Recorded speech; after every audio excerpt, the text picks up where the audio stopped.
What's going on, everyone? Thanks for tuning in to another episode of the Glue Guys podcast, now on video. We got a special episode for you today, an episode that's probably a little polarizing, a little controversial for a lot of people, and that's James Harden. Specifically, whether James Harden is being appreciated enough or not for the great offensive season that he's having. Let me rattle off some of the stats that James Harden has had so far this season. So for the season, he's averaging 35 points a game, 8 assists. He's had 18 straight games with 30 plus points a game. 9 of the last 12 games, he scored 40 points. The last 2 games, he's had 55 plus games in a row. Only one other player in NBA history has done that. And what's maybe the most impressive stat is the last 58-point game, every single point was unassisted.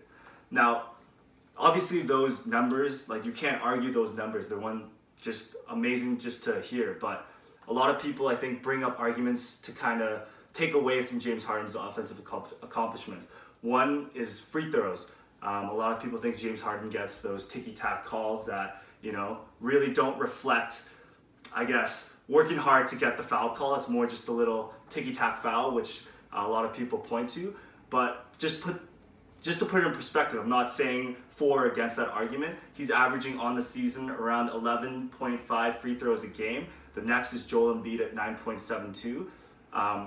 But you could argue that two guards, historically, like skilled two guards, have averaged a lot of free throws in their highest scoring seasons. I looked at Kobe Bryant's stats in his 05-06 season. He averaged around 10 to 11 free throws a game.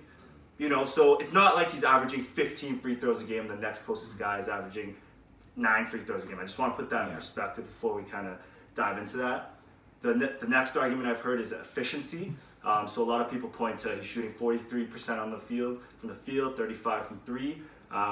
Obviously not the greatest, but if you look at true shooting percentage, because he's such a great free throw shooter, he's actually 16th in the league, ahead of Kawhi Leonard, ahead of LeBron James. So maybe not the strongest argument in terms of efficiency, but I think you guys could point to other things like turnovers, which I can't really say anything against. And the final point, I think, is a lot of people say he's a product of the system that the NBA is in right now. I think this is the part that I'm really convinced with, is if you look at the scoring now in the NBA versus 10 years ago per se, the lowest scoring team is around 100 points a game. 10 years ago, the highest scoring team was around just over 100 points a game. So it just points to the focus that the NBA has had in transitioning from more of an offensive flow style of game, which I think we can all agree on. I just want to lay the facts out here before we get into the discussion. But Matt, why don't we start with you? What do you think about James Harden's offensive season so far, and do you think he's being overlooked by many fans right now? I think he's being overlooked in the MVP conversation. I think the last week or so he's been brought up with Giannis finally, and like you were saying, the All-Star voting as well.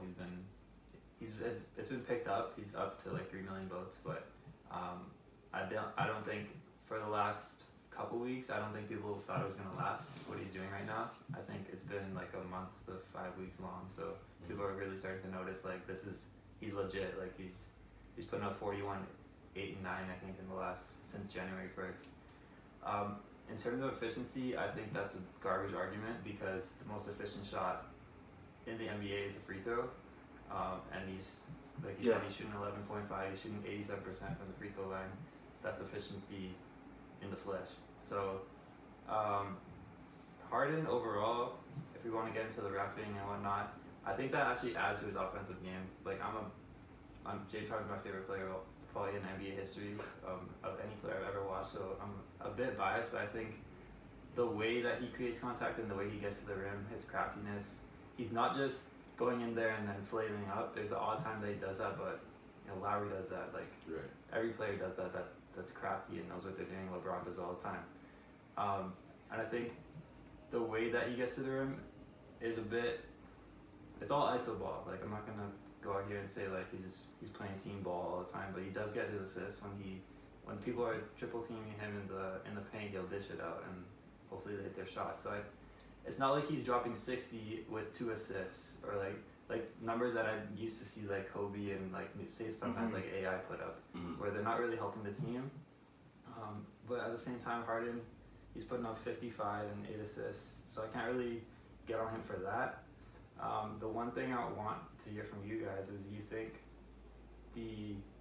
think like the refs are just getting to a point where they're expecting Harden to get the contact, so they're blowing the whistle, or do you think like they're legitimately like watching the play and seeing, okay, like gets to the rim, gets hacked, like let's call it, because it's been 5 years straight where he throws his arms out like that, and then like he goes under and then like up. You know what I mean? Like, and most of the time he gets hit, but a lot of times he actually doesn't, and they still call it. Right. So from a not Harden fan perspective, I wonder like what you guys think of that when you see it.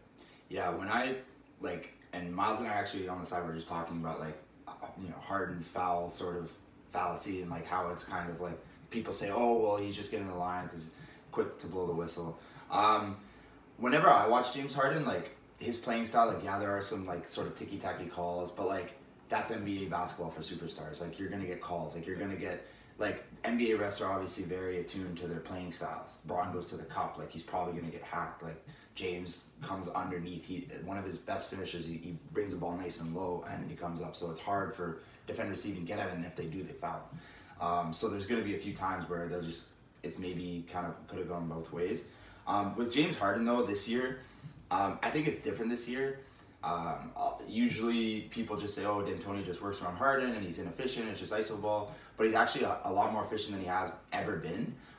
Like per isolation, possession is kind of a higher statistics, but he's averaging like 1.24 points per isolation, and like the average for like a superstar like Kobe, LeBron, like is around 0.95. So he's getting points regardless, like you said, like getting to the free throw line, like a bucket's a bucket. Like if he can get that, if he can create a sort of strategy to score points in an efficient manner, it doesn't matter how he's doing it.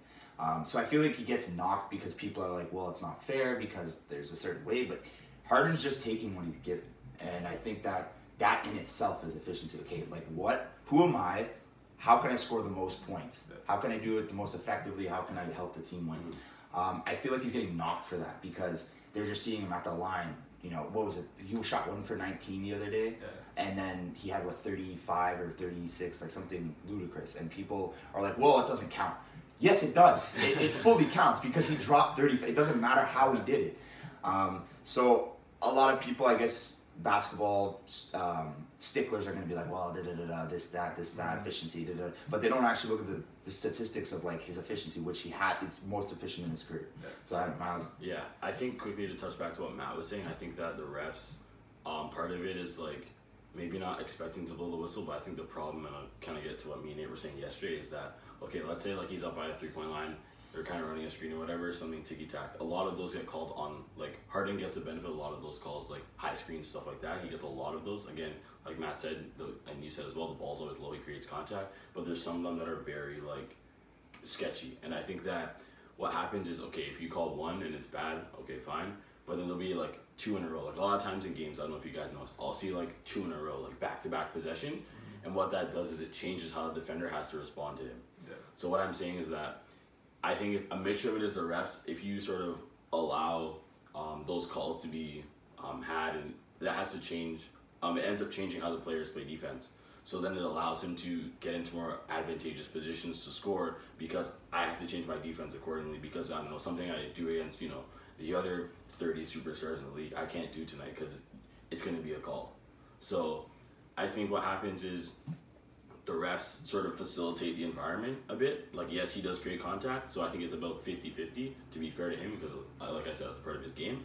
But I think that if the refs kind of, have quick whistles or they allow ticky-tack calls to go, then when he's going to the cup, your defense is going to be less because you're scared about getting another foul. So think about it, you come down 2 possessions in a row, you get 2 ticky-tack fouls, then he goes to the cup, you're playing legit defense, but they're calling a foul anyways. Now you have 3 fouls in a matter of a minute and a half.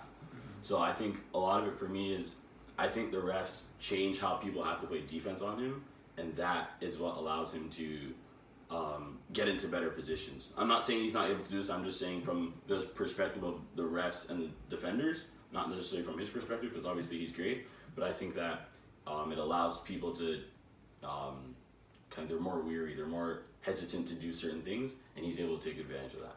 I agree with that, but aren't you basically just saying that James Harden is kind of just the poster boy for the modern NBA rule changes?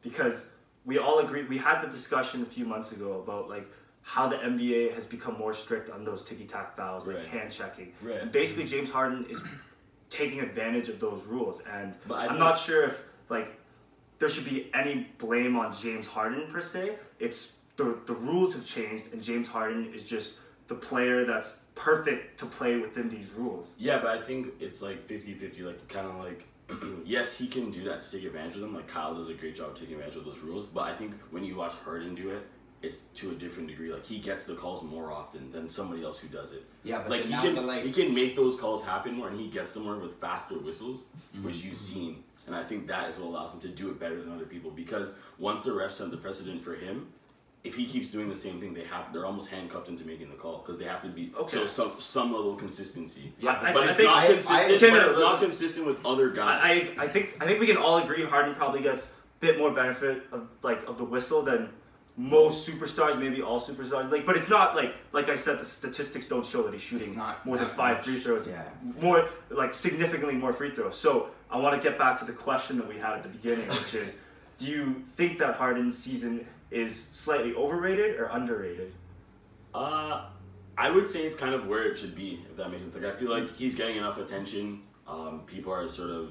But the criticism that's being generated about people pointing out not just his stats, which I pointed out to, like 50 points a game, 40, 30, 18 straight with 30. Yeah. It's not like the focus isn't 100% on that per se. It's a lot of it is on, oh, it's the free throws, it's the system, you know? Right. So do you think that criticism is fair? Like that detracts away, or should we be more focused on his accomplishments? I think like also too, we know D'Antoni like rides him and like, he has free range at every Fair, goal. They're a team that shoots a lot of threes. Yeah. So I think, not to compare this too much, but like with Westbrook in terms of they can kind of do whatever they want, and sometimes you see a ridiculous number like 45, but they shoot 21 for I don't know 62, and you're like, okay, like that's insane. Yeah. So not that Harden's all the way down to that level, but what I'm saying is that if you're getting the most amount of opportunities, if you're playing a lot of iso ball, and basically there's no consequences on you, then you're going to be a bit more like willing to just kind of do things on your own and kind of I don't know, not necessarily show the rock as much. I just think that it's not necessarily overrated or underrated. I think both sides have a valid argument.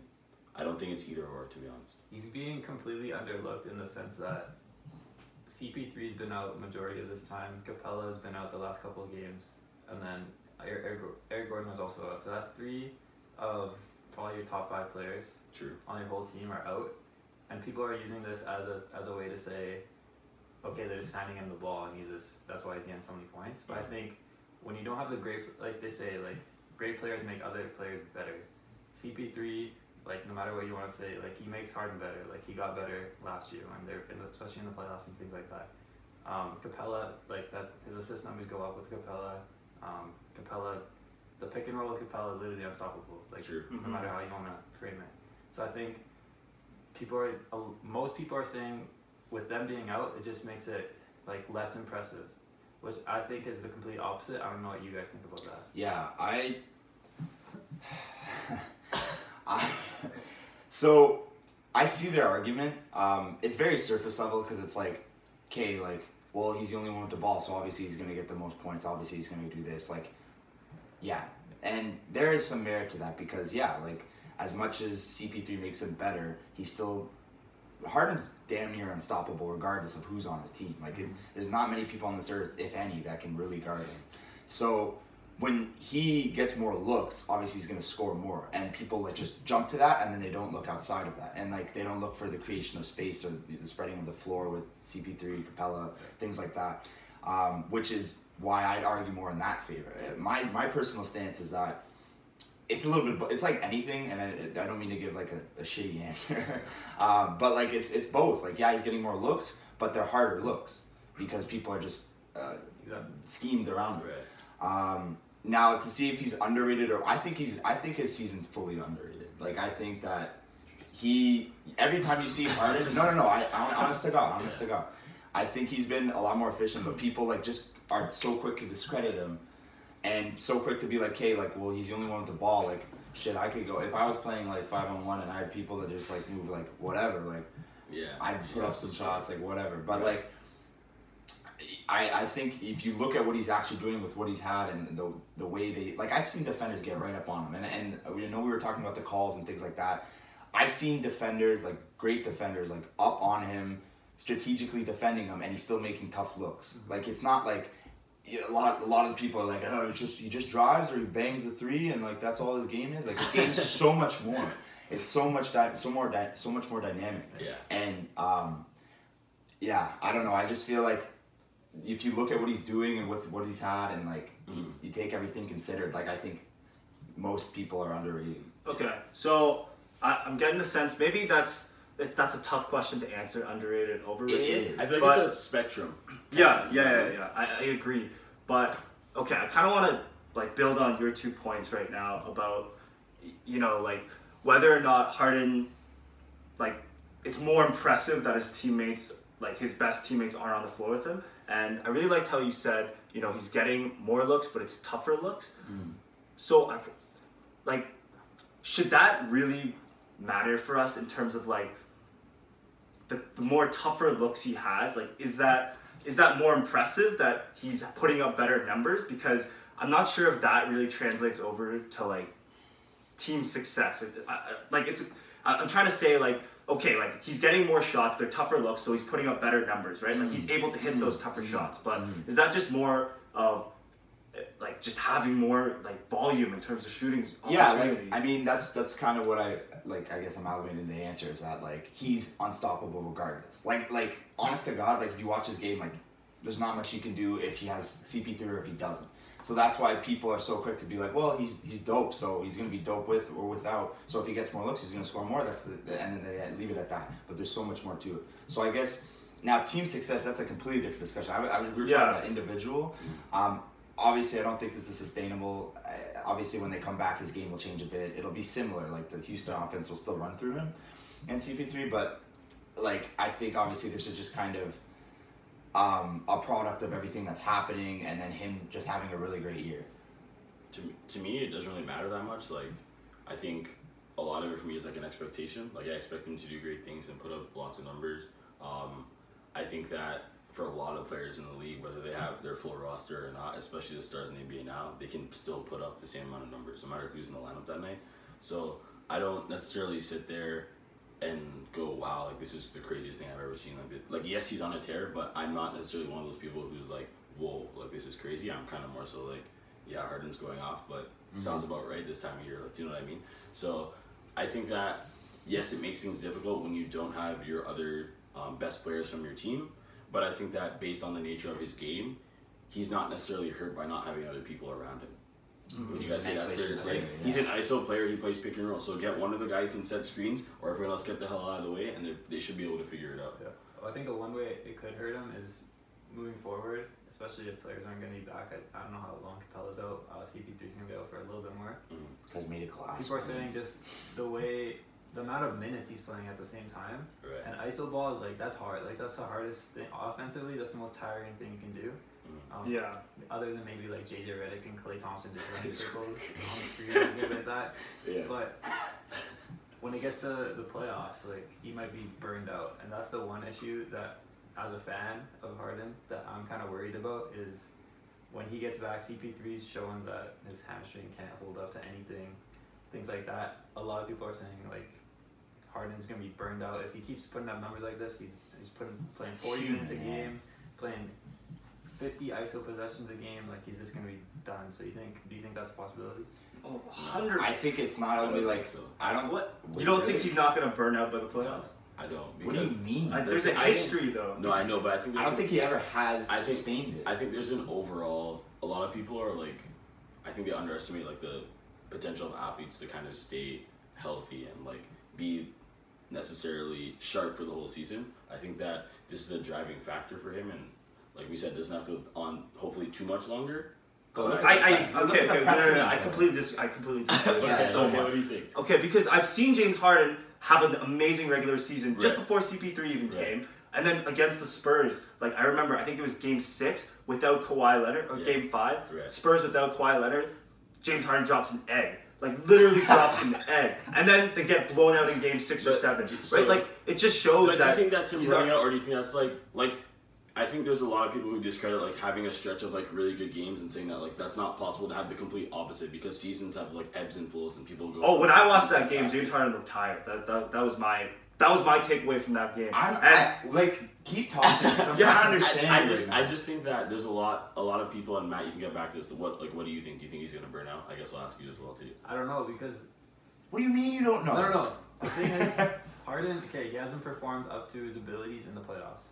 I do not think that's a direct correlation. That's what I'm saying. To his I think his rest and I completely. That's kind of what I'm trying to say is that sometimes I think it's just his.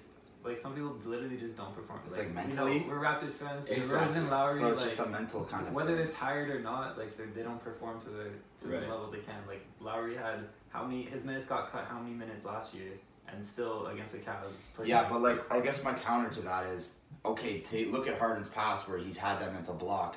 Add that in with this ridiculous season he's having in terms of how much usage he's getting. Like more, if anything, so this is conditioning him based on what you guys are saying. This is live conditioning for him. 82 No. I'm saying I think I agree with Matt's point about like the biggest reason for his playoff failures, like he hasn't been himself at least in the playoffs, is probably not directly related to his fatigue. But I'm saying that there's no chance that he can sustain this into the playoffs, and I think that's my argument is. Not just the style of play, but like having Harden basically run every single offensive possession and not be have all his field goals be unassisted. Like that is not a recipe for winning in the playoffs. Yeah, no, it's not. I'm not saying it is a recipe. I'm just saying that like for him naturally as a player, like okay, even if these things drop a little bit, I don't think anyone's gonna be like, oh, like he's playing bad now because I think he's overachieving, like not necessarily in a bad way, but his numbers are ridiculous right now. But I'm saying that. I don't necessarily like buy a lot of this narrative about players in their prime like burning out because I don't think that's much of a deal as people make it to be. I only brought that up because there was a history of James Harden looking like he was tired in the playoffs when the games mattered the most. Right. And I guess you could point it to like he choked in the playoffs. That's possible, right? But you could also point it to the fact that those Rockets teams, he had no really secondary scoring option, and he had the bulk of the load for the entire season. And when you face a good team in the playoffs who have like solid team defense, like the Spurs had that season, like I don't think it's a stretch that Harden was just like I don't have it today. I don't have what I had in the regular season today. So you're saying it would be this future situation with like let's say everything stays the same, like for some reason they don't come back and it would be just him in the playoffs. Basically, it's like. I think once he runs into a good team with like who can defend, like who has solid team defense, I think if it was just him, I wouldn't be surprised if we see a drop. Dude, I'd be more extreme in saying that if this was in a vacuum and this season were just to be the past few games just replicated throughout, and he exerts the same every single game, he has the ball the same amount, and it stays constant. Running into the playoffs, he runs into a good team. Like I think it's a wrap. Not only is it not going to sustain it, but that mental block will tie in. I'm a big believer. If he still has to maintain this, mix that in with his past demons. Like I don't give him much of a chance. He has to have something around him. He has to get a player or two. But I feel like now you guys are comparing like his team. Like we're taking away from like his game. But like, that's okay. But I'm saying if you play a good team and you like 45 in the regular season, okay, you win, but 45 in the regular season you lose. That his game hasn't changed, and that's what I'm saying. The conversation I think is different between his game. If his game's gonna stay the exact same and they lose, that's not necessarily on him. Yeah, no, I agree. But okay, yeah, I agree with that. But let's move on to this final topic then, because I think this is where we want to go. Is like whether this will translate over to team success. I think most of us are gonna say probably not. But then, like, what's Houston supposed to do if CP3 comes back? Is that a big enough change for them to become a legitimate title contender? Because I think the Houston Rockets window to win a championship is actually a lot smaller than a lot of people realize, especially considering CP3 is on that long-term contract. And as Matt said, like he's having trouble staying healthy. So, like, do you think because Harden is having this historically great offensive season, right? Yeah. With CP3, like, would they be a legitimate title contender? If they're not, then like, what are the Houston Rockets going to do? I think they showed last year exactly what they can do against the Warriors in that series. CP3 goes out. we don't know what would have happened. Obviously, Miles could tell you different, but I think the problem is everyone's stuck in the first 20 games of the season with the Rockets, and they don't realize their record in the last 30 games has been the top 5 in the NBA, and they've been back to where they were last year. Without CP3, without Eric Gordon for the majority of that time. Not really gonna say Capella because he just got hurt, but I think they really prove what they can do. Title contender with Boogie coming back today, I would say no, but I think when CP3 comes back, they're just gonna be what the Rockets were last year, and I think that's a good thing. They went to the Western Conference Final, got to Game 7. Yeah. So I think that's really like I see them getting back to the Western Conference Final. To be completely honest, the only other team I can think of would be the Thunder or the Lakers. The Denver Nuggets. Forgot about them. So I think there's 5 legitimate contenders in the West to make to the not to the finals, but to the Western Conference Finals.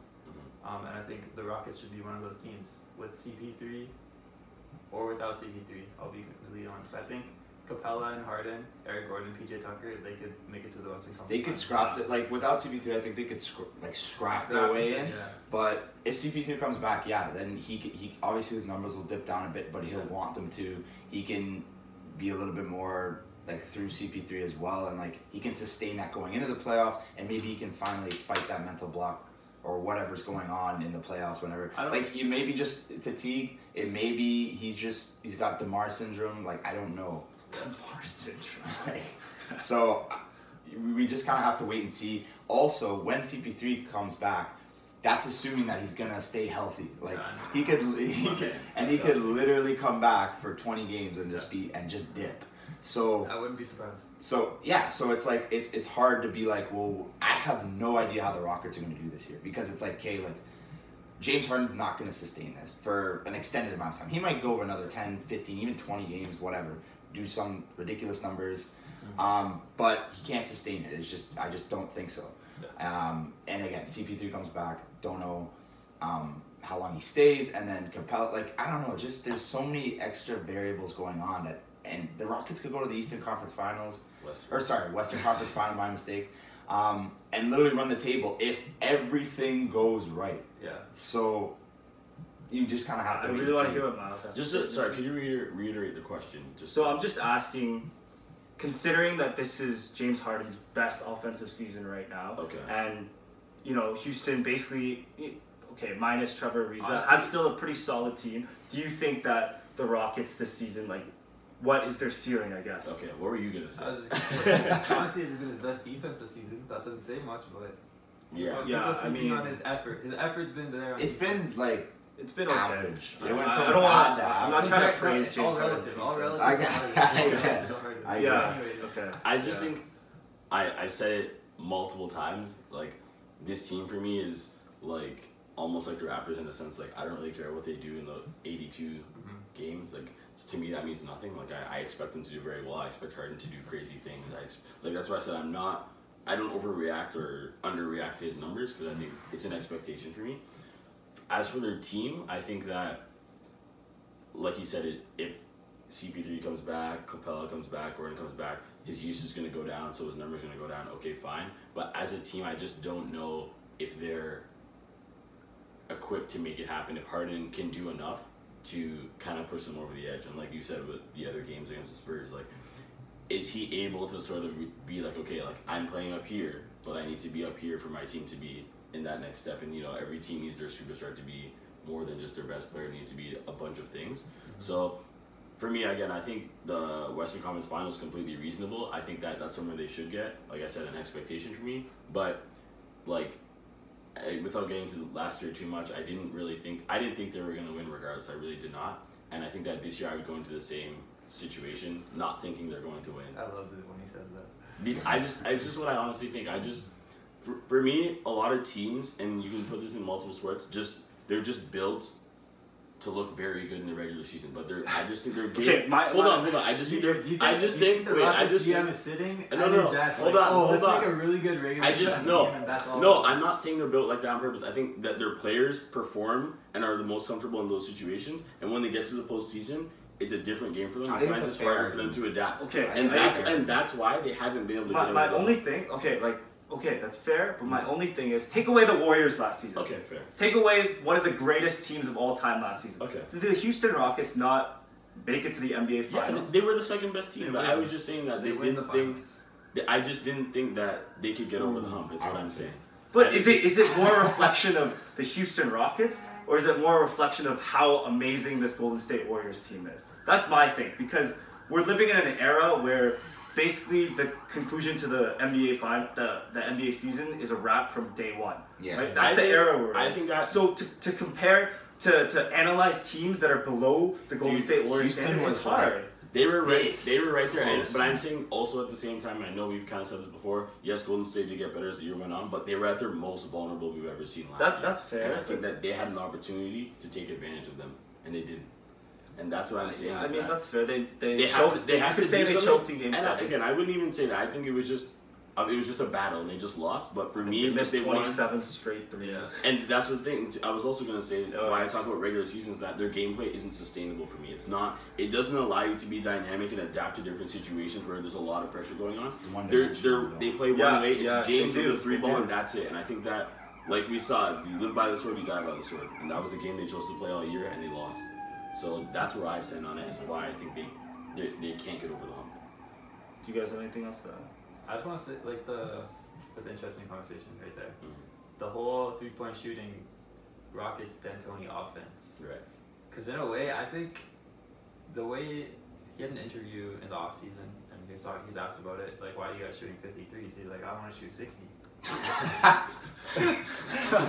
and he makes a fair point in that if you just shoot enough, obviously the Game 7, if you just take Game 7 out of our heads, and if you just shoot enough, and you shoot a certain percentage on average, like it's just gonna work math. out. It's You know what just I mean? math. It's all But like analytics. it's all so much analytics. more complicated than that though, right?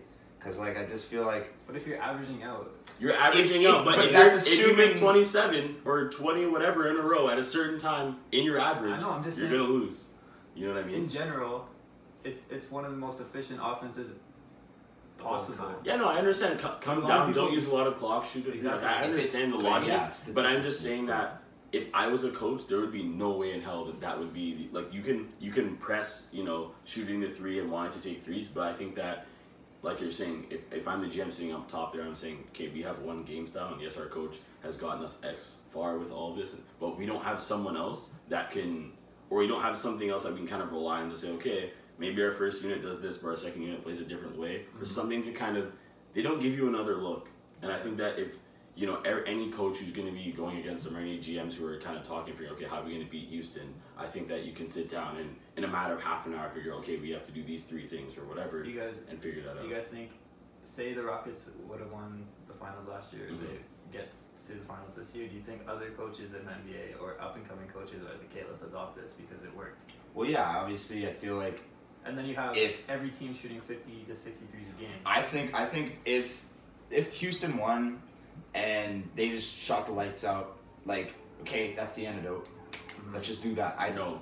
You don't think? No. Like If Well, no, let me I finish. like, no. I really do think that just because everybody's looking for a way to beat Golden State right now. Everybody who's, I guess, worthy of being like because teams aren't scared of Golden State anymore. Very true.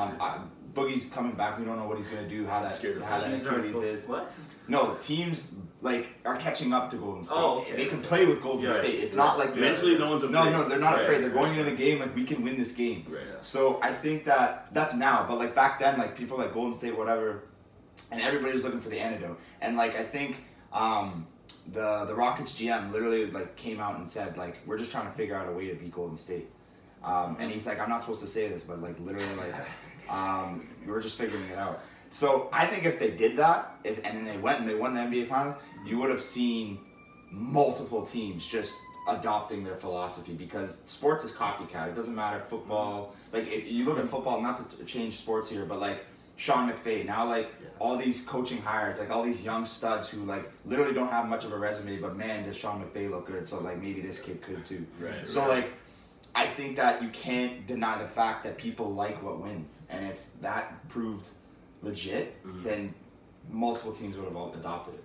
The only reason I say no so fast is that I think that if they would have won and kept on the tour they would have been on, people would have been like, you know, historic shooting season, like this is crazy. Like all the shooting they did was, it wasn't even like, it was hard to register what they were doing. It was just insane, like the amount of threes they were hitting, the amount of threes they were shooting. But I don't think that people would have sat back and said, okay, like this is what we need to adopt right away, because I think that, you know, there's no way anyone that has been the NBA for so long and been around teams and stuff like that could say that that is a sustainable method. And I think that that's where a lot of people would have been scared to go to. I'm saying that the top teams in the league would have said we need to change. I think, you know, maybe you see like the Knicks or some of the bottom feeders be like, okay, let's just see if we can try something because we have free reign, right? Yeah. But I think that there's no way any team would sit there and be like, you know, let's change and like go to this, because I think that it's too much of a volatile system to sit on it and hope that it's a lot of hope, because he's just playing percentages strictly. That's all he's doing. Oh yeah. And I think that if you're just gonna sit there and basically gamble with your roster, But it's not like he doesn't have the personnel. no, It's right, like he has a bunch right. of mid-range shooters, and hey, you guys have to shoot 73s. No, I think that's fair too. But I'm just saying that end of the day, shooters or not, like you're still hoping that they're performing at their everyone's at their maximum output to get these averages that you're talking about. And when they're not, you're hurt right away. So it's tough.